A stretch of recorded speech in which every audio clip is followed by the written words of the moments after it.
Welcome to the Patterson Library Connection. In this episode of our podcast, we'll share good news and library happenings, talk to fun and interesting guests, and connect with our Patterson community. I'm Lillie, the Director of Marketing and Programs here at the library.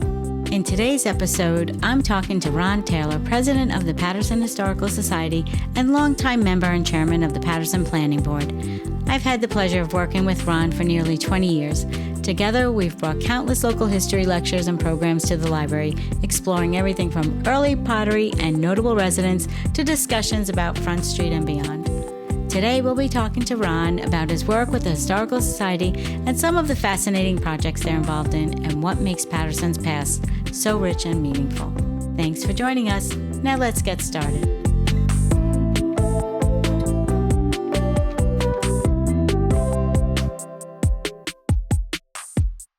Hi, Adam. Hey, Lillie. So last month we did our first video podcast with our director, Stephanie Harrison, and board president, Don Ferraro. We did that so we could show everybody the renovations to the library, and we have gotten so much great feedback. I'm really excited that we did that. Absolutely. No, it was a fun thing to do, and I think we were saving that for a special moment, and the new renovations are a great moment. It was great to be able to show people a little hint, a piece of what has been done, but obviously people need to come in and see the full picture. Yeah, I will say I was a little nervous being videotaped. It threw me off of it. So I think you could kind of see that on camera, but overall I think you did a great job with it, and I really like doing that format. I think we will selectively choose in the future when to video the podcast recordings. I think it's interesting. I wish we had done a couple in the past, like Ellen Foley's and maybe Tara's, and I think there were so many great ones, but certainly it's a format I think we should explore more. You know, the first one's always the hardest, just like in the first episode we did this. Yeah. And it's still not live, so there's editing to be done, and we can, which we did. Yeah. We had a few takes back in here. So when we need it, it's in our toolkit, and if people like it, maybe they'll let us know, and we can then choose to do more of it if it sounds appealing to people. We'll always have the audio form of the podcast as well, so if people are driving or cooking dinner or something, or just on a walk, and they can still engage. But I do think having that visual aspect is a lot of fun too. Yeah. And especially if the guest is engaging, or we have something visually appealing that really makes the storytelling pop by having that visual element there. Lucky for us, all of our guests have been really engaging. That's right. We have had... as well as all of our hosts, too. Yeah. Oh, thanks. Well, I thank you for that. You make me look good here. But I will say, this is our 20th episode. And wow. Yeah. I'm really... When I counted them up, I was like, wow, we've done 20 already. So it's good. It's really good. And it's catching on. And yeah. So, and we have some great guests lined up. Coming into 2026. So, yeah. And I encourage everybody to listen in. Catch up on the old ones if you've missed any, and catch up with us. So we're on episode 20, and our November episode will be airing soon by the end of the month. So we'll go from there. It sounds good. So what else we got today? And now let's go on to some good news.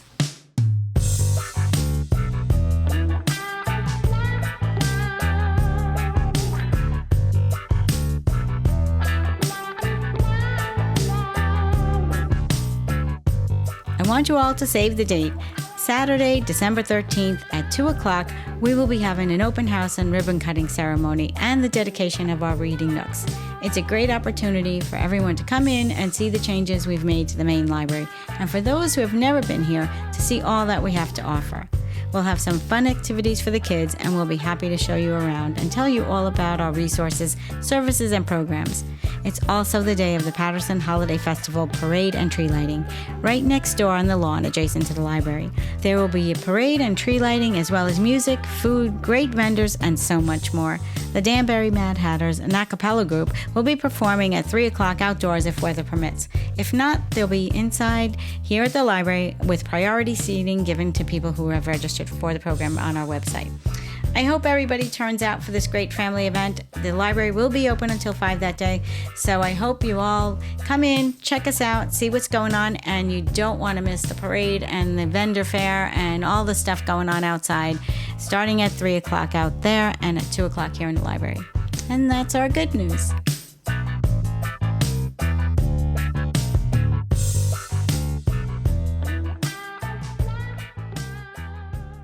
In today's episode, I'm talking to Ron Taylor, president of the Patterson Historical Society and longtime member and chairman of the Patterson Planning Board. Hi, Ron.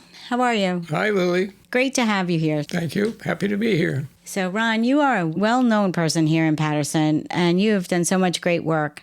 You have been a longtime member of the Planning Board and now chairman, and at the Patterson Historical Society, you are the president now, but you have been on that society for a very long time. 2006, since 2006, yeah. So I know we've worked together a long time, bringing so many programs to the library, and I've enjoyed our partnership. You're wonderful to work with, as are the other members in the Patterson Historical Society. Tell me how you first became interested in local history and what led you to join the Patterson Historical Society. Well, we moved into an old house in Patterson, and it was the end of the drought. We had a 2-year drought, if people remember that, those who were here then. And the day or so after we moved in, we had several thunderstorms, and my wife was using every pot she had to catch the drips that were coming through the old roof. It had dried out completely, shingle roof, wood shingled roof, and didn't keep the rain out anymore, so I had to put a roof on. I put a metal roof on. It took me 3.5 years, working 4 hours a day, almost year-round. And at the end of that, my wife said, well, why don't you get involved in something in the town? And one of the things I've been watching was a group of people over at the what is now the Lawler building, who were working on a book about Patterson and history, and I'd always been interested in history, and my mother was a history buff, and she inculcated that in me. So I went over and asked if I could volunteer, and I was welcomed in, and I helped prepare photographs for the book and wrote part of a chapter, and then I was elected president the next year, and went from there. We were fortunate the town made available a space in the new Justice Court for us. We have a room there and share a conference room, and that made quite a difference, because before that we had been in the basement of the Lawler building sharing a space with 4 other groups, and we'd come in at night because other groups were working during the day and take things out of the closet and try to do some work and then put everything back in the closet, and it wasn't conducive to getting much done. But with the new space, we could spread out our files, and we had a large collection for a small society. We had a large collection of documents and photographs, and we could sit down and start scanning. We worked our way through on those years since. We've almost scanned the whole collection. We have more than 100,000 individual scans. That was the last time I checked 3 or 4 years ago. I'm sure we have much more now. And we're trying to index everything so we can access it. And it's gotten to the point where I can now sit down with the collection and write small stories about either the item or take the information that's in the particular item and create a story about it.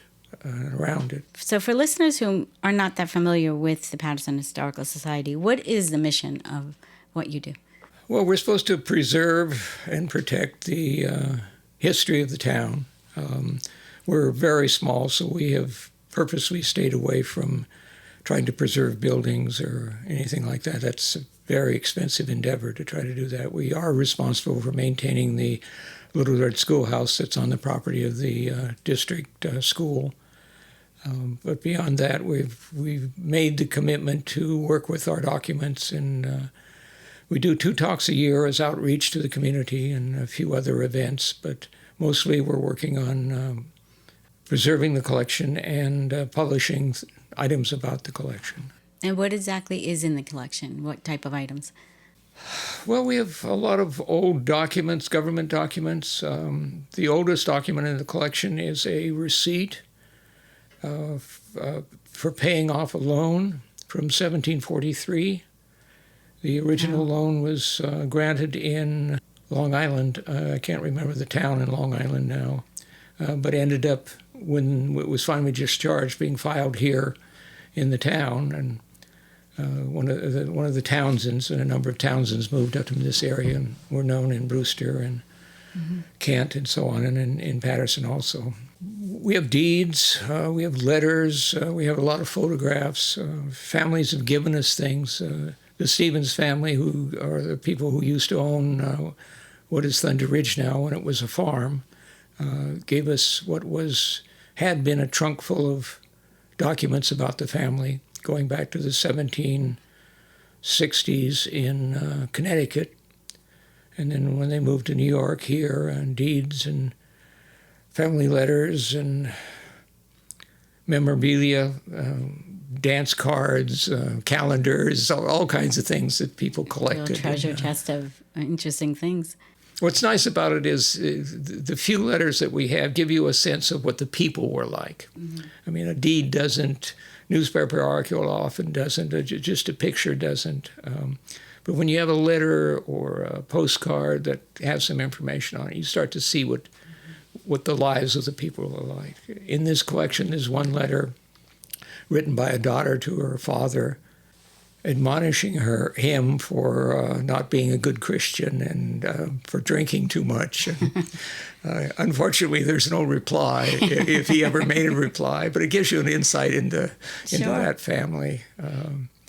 And he was a very successful farmer. There's no indication that he was a drunkard or anything like that. But it's interesting, though, the stories I know in some of the programs we've done. One of my favorite programs was the Haviland Hollow program you guys did, and you dressed the part. We had members of the Historical Society in costume and reading letters from diaries and things, and it was so fascinating to really get a sense of how these people lived here. That particular collection is through the family of Minnie Barton Durga. She lived in the last house on Haviland Hollow Road in Patterson, last house in Patterson on Haviland Hollow Road. Her family was there in 1850s. She was born in the 1860s, the last child of the family. And she stayed there with her mother, caring for her mother up into the 19-teens. She married, but they didn't have children, so she had time on her hands. She worked with the Methodist Church there, and she was an early photo bug. She had a little Brownie camera, it looks like, and she went around taking pictures of all these houses in 1913, 1920, Sherman, Haviland Hollow, New Fairfield, They did a reminiscence on the school. The old school closed down. They built a new school there, and she did a presentation at the new school and reflecting on the old school that she had attended. And people came up to her and said, "This is really interesting. We would like to know more about this." So she went and talked to all her old friends, schoolmates, and she contacted people who were no longer in town, but wrote letters back to her and interviewed some people, old-timers who remembered back into the 1820s. And they talked about their families and the changes that had happened. And eventually she published these things in the Putnam County Courier. And so we had that manuscript we could use and go back from. And that's what you were referring to. It's those things that were published in the Courier. But what's nice about it is we have 350 or more photographs that she took in that period, where they're transitioning from horses to cars, and farming is changing, and houses are becoming summer residences for people from New York City, and there's a lot going on then, and so it's a fascinating collection. I know how important the Patterson Historical Society is to me as the program director. But how do you see the role of the library and the Historical Society complementing each other and serving the community? Well, I talked about us doing presentations, and the library has been very gracious in providing their incredible resources, their resource room, their camera, their computers, and their screen for those presentations. What I like to do is primarily visual rather than a lot of words, although I do talk a lot in the visuals, about the visuals, so that having a large screen that people can see things is really important. I think you have brought in so many interesting people to also as part of your discussions.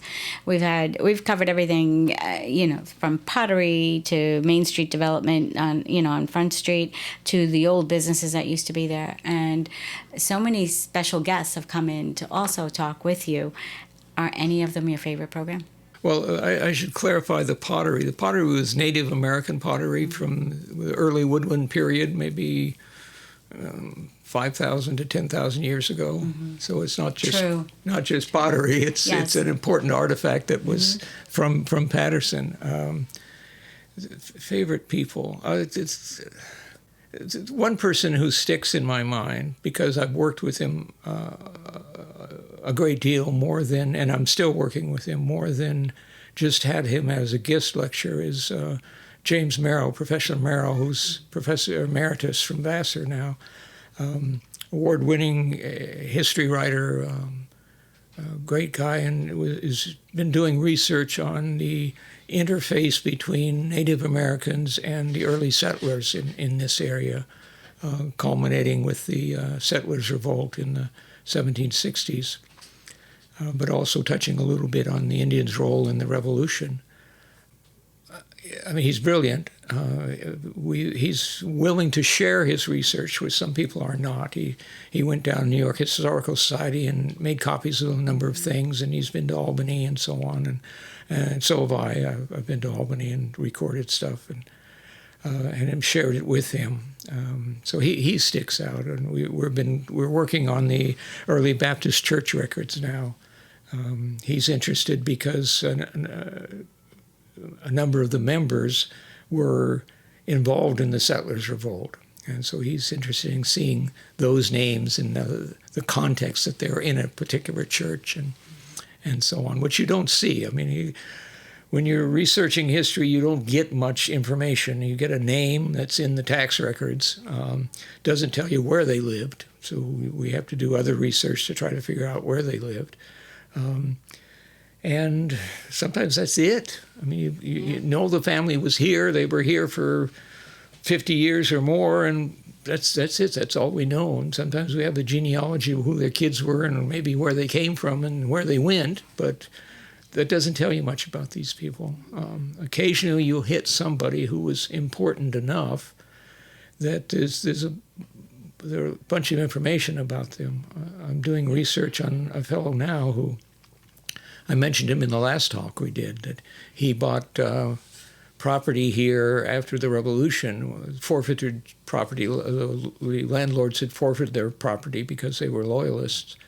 And he bought this property and on 292 near the junction with 311. And so I looked him up. After the talk, I was curious and looked him up. And it turns out he was a Dutch carpenter from New York City who was captain of a group of artificers, that's blacksmiths, tinsmiths, and woodworkers, who was stationed here in Patterson, in what was then Fredericksburg, during the Revolutionary War. He spent years here, and may well have lived on that property that he eventually bought. And we know from other records that the the Anglican Church at that time, which was primarily loyalist inclined, and so was dysfunctional during the Revolution, had been turned into a warehouse where they were storing goods for the Continental Army, and then shipping them down to Fishkill, and where most of the troops were stationed. There's also references to the fact that the mill here was milling flour for shipment again down to Fishkill. So he may have been here as part of all that, and he had 50 his total regiment was 53, including him and 2 other officers. That's a lot of people to be here for years in Patterson. And then I just found another letter that states that the what are they called? The guys in charge of supplies, the quartermaster, had come up to Patterson, to Fredericksburg, and thought it was a great place. He says he had sent Anthony Post, this guy I was talking about, here before, but he came up to see what it was like around here, and there was a lot of pasture and open land. And if you look at the land between Patterson and Pauling on 22, you can think if that was farmland instead of, suburbs and shopping centers. That was a huge area that would have been great for horses and so on. And this guy was recommending that they take over this confiscated farm and move more people here to take care of horses and oxen and raise fodder for the army and down in Fishkill. So it makes you think that Patterson was much more important, or Fredericksburg Village was much more important than people had thought. I mean, there weren't any battles here, which people tend to concentrate on. But with all those people, however many there were, I don't have a number beyond the 53, but that's a lot of people to have here for a number of years. Were they living in tents, or were they in houses?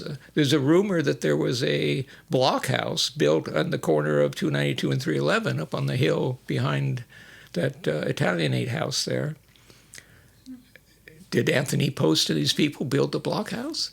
Was it a barracks as well as a blockhouse, so that there was a place for these soldiers to stay inside rather than out in tents year-round? It just raises a lot of fascinating questions. And I'm sorry to be running on, but that's... No, not at all. I find it so interesting. And I love when you talk in our programs, and you and I know we talk a lot outside of the programs, the names that you mentioned and the families' names that come up. And I grew up in Kent, and the names are all the same. It's families in Kent, and the same name I hear in Patterson's history and in Pauling. I live in Pauling now. So really, I guess it was all Fredericksburg. So it's fascinating to know that these people really stayed very local, but then, town lines were drawn. And so now the families may be in different towns, but at one time, it was all kind of the same as Fredericksburg, if I'm correct. Yes, it was. Up to the western border of Kent and Carmel was Fredericksburg. And then the other part of the county was Phillipsburg.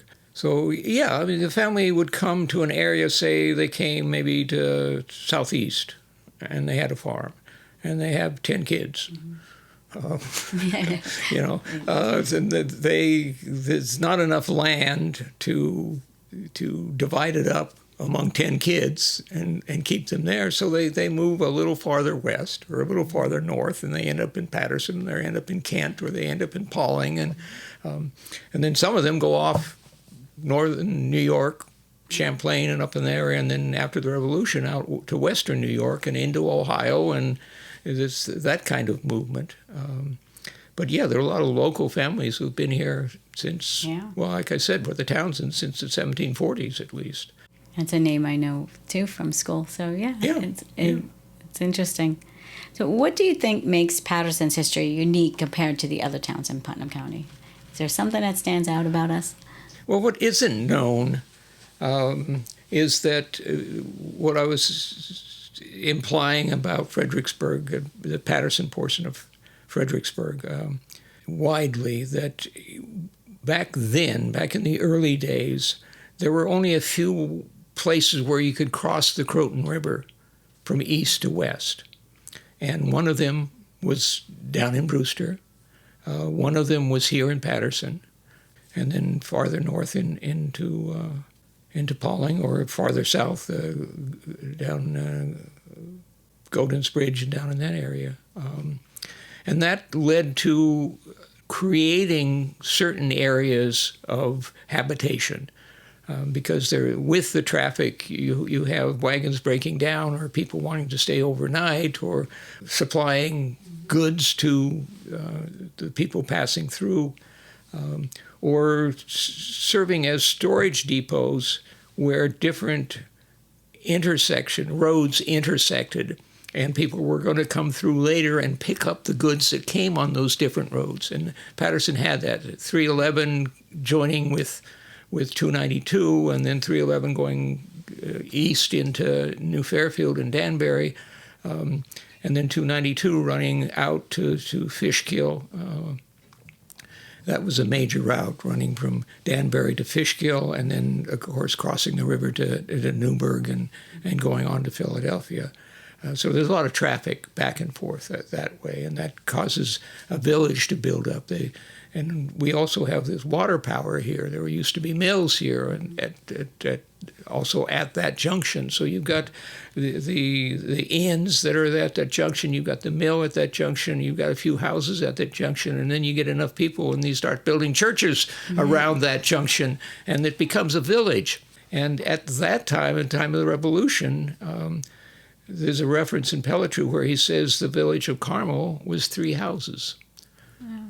Carmel arose as a town because the county seat was located there, 1812 and after, whereas before that, Patterson, Fredericksburg, the village of Fredericksburg was the town in this part of the area. Mahopac is a result of the hotels around Lake Mahopac. That's the 1890s. So that's even later than when Carmel got going.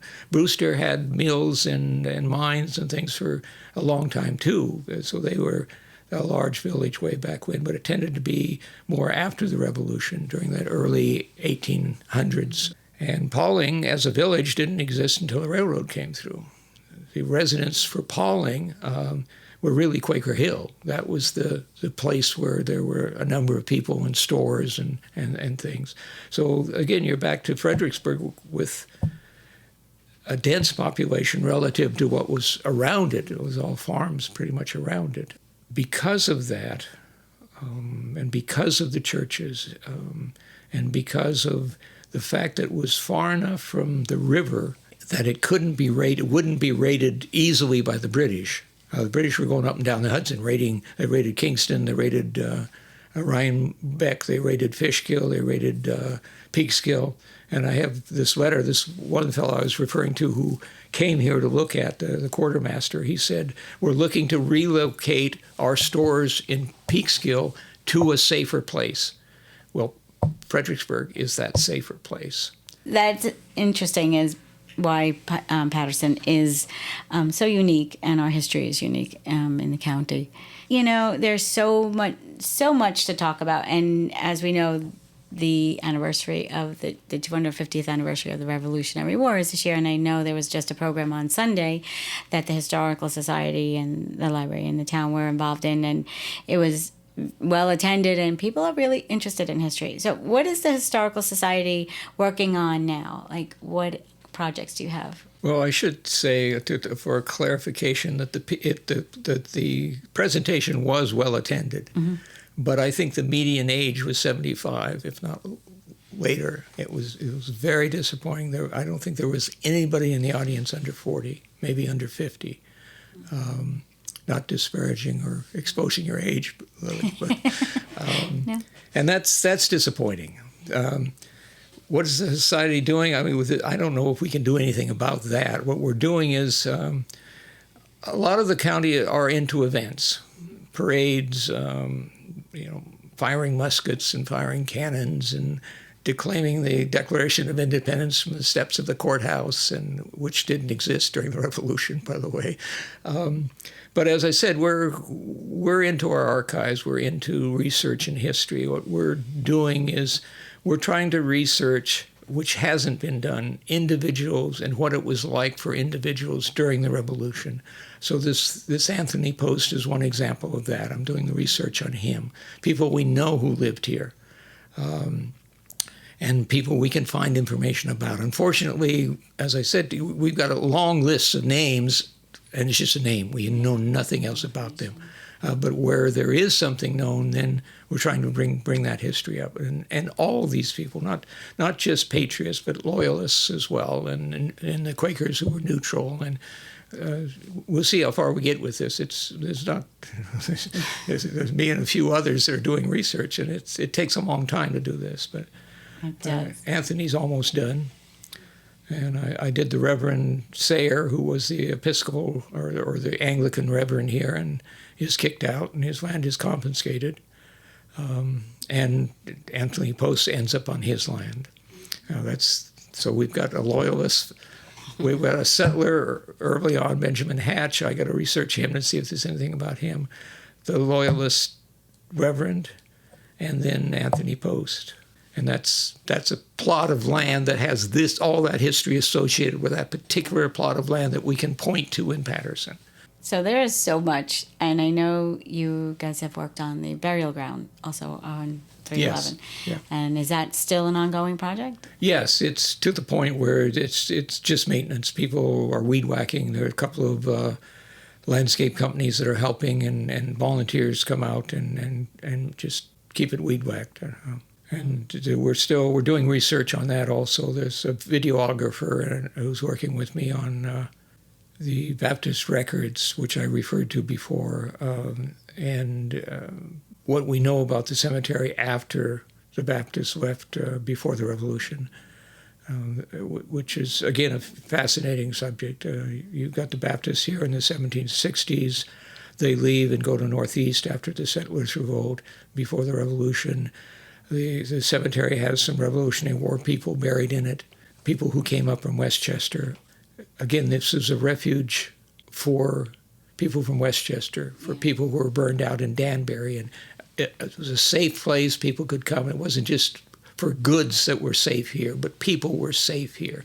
So we've got all those families, and we're trying to tie that in. And then after the Revolution, the cemetery goes kind of inactive for a while, and then the Baptists come back into town and create a church here, and so it becomes active again before they move down to Towners.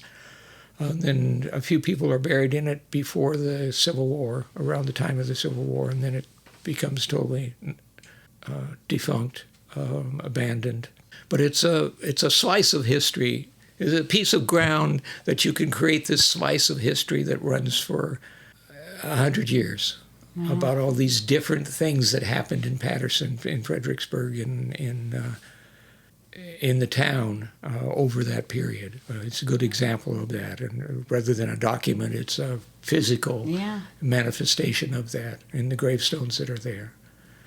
I know you all do such great work, and we're grateful that you are preserving the history of the town. And as I was saying, people that are new to the town can learn about where they live now. And that is something that we have a lot of people come in here and ask us, like, what used to be there? You know, what was on Main Street and what was on Front Street there? You know, what was that building next door? So we get a lot of questions about that, and we refer them over to you guys. And as you said, you had to have a space over by the town hall there. But it is really interesting, and I know a lot of people would love to know more. So how can residents get involved or support what you guys do? Well, we were working at the office on Tuesdays from 1 to 7. Although lately I've been going home a little earlier. We have a puppy at home, so it's like having a new child. Mm-hmm. So they can drop by. They can contact us at Patterson NY Historical Society at gmail.com. Come in the library can send them over. You were gracious enough to sell the book that we wrote in 2007. And I totally recommend that book to anybody who wants to know more about this town. It's so interesting and it's fun. And I know that there are stories in that book that cleared up some mysteries for me. I spent some time hanging out at Red Shutter's Farm when I was in high school with friends there, and we used to ride horses and go over people's property and probably trespass a little bit maybe. And it was interesting to see whose houses they were. So yeah, it's a great book, very well written and interesting for residents and non-residents, honestly. So I encourage everybody to pick one up here. It is a great book. As for younger generations, I know you just mentioned that the people that attended the program were older. Why do you think it's important for younger generations to know the history of their town? I think people have an obligation to their community, to serve their community. Knowing how to do that, knowing the history of the town would perhaps help people do that in a better way. But it's also an inroad into understanding history in general. I think there's a sore lack of history among people, a lack of understanding of the complexities of any history of this country, of the struggles that people went through on all different sides. I mean, locally, we have this local hero, folklore hero, Sybil Ludington, which is a historical problem because there's only one reference to the fact that she did what she did. Is it a fact? Is it? And it's a family reference. It's from within the family. So is it history or is it folklore? That's part of the complexity of trying to deal with history. You've got a very limited selection of documents. They tend to be pre-selected by the people who were preserving them. A lot of the voices, a lot of the people that were living then didn't have their voices preserved, weren't mentioned, weren't talked about, or only in a numerical way and not in a human way. And people need to develop that sense of community and humanity and what that means. I know I'm on the planning board. Occasionally we'll run into something where we want to know what was the history of this particular property and what's going on here, and does that reflect on decisions we should be making? And I think if history were taken more into consideration by people who make those kinds of decisions, I think we'd see better decisions all around. I agree. I think understanding the past is definitely helpful in moving forward. I can illustrate that. There's been talk for years about redoing Front Street. Mm-hmm. And looking at the history of Front Street originated because of the railroad station there. And the station came first, and then a Quaker from Quaker Hill families bought a large tract of land around the station, subdivided it, first subdivision in town, and sold off lots that were 50 by 100 feet mostly. And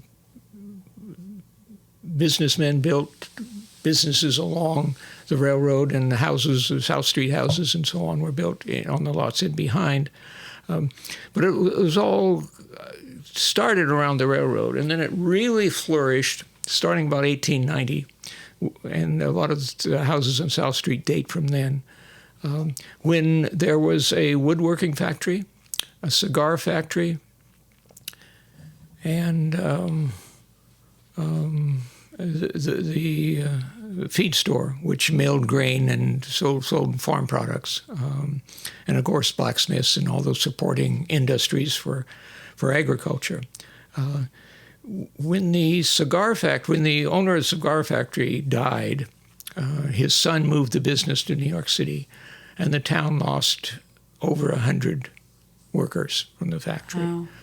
And from that point, about 1916, Front Street declined steadily. We can see it in the pictures. Declined steadily over the years.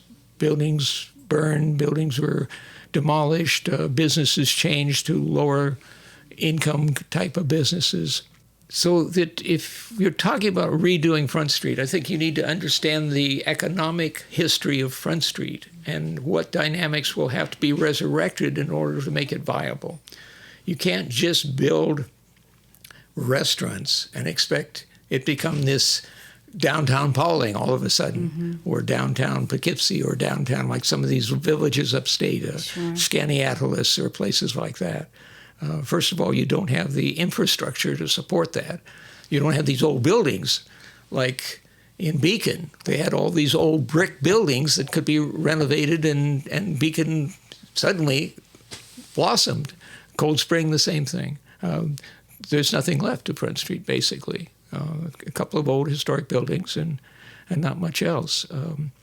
So I think people need to weigh that, and I think we need industry, some kind of industry, to undergird the revival of Front Street. It can't just be a restaurant trade or a brewery.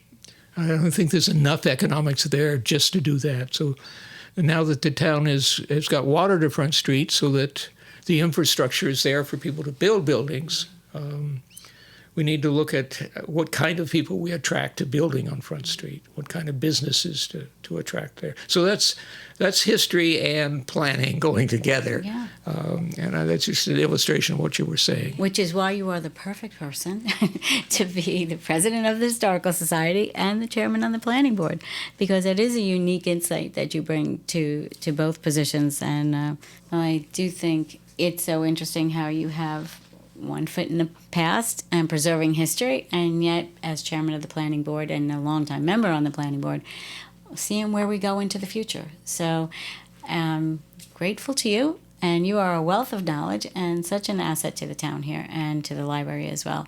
So I have always enjoyed working with you and look forward to things to come.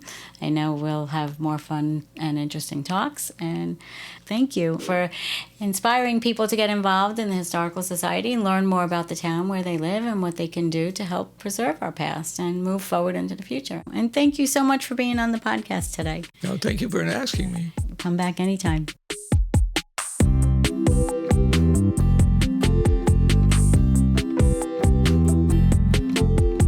Thank you for tuning in to the Patterson Library Connection. If you enjoyed this episode and would like to help us grow, please share it with a friend. You can follow and subscribe to our podcast on our website at pattersonlibrary.org, Apple Podcasts, Spotify, and YouTube. This podcast was recorded at the Patterson Library in Patterson, New York. Special thanks to our sound engineer, producer, and composer, Adam Bernier, our library director, Stephanie Harrison, and our board of trustees, and to you, our listeners. I'm your host, Lillie Misenti.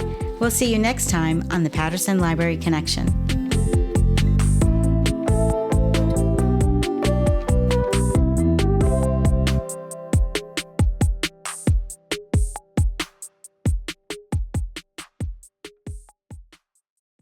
Patterson Library trustees and staff do not promote nor endorse the opinions of our guests.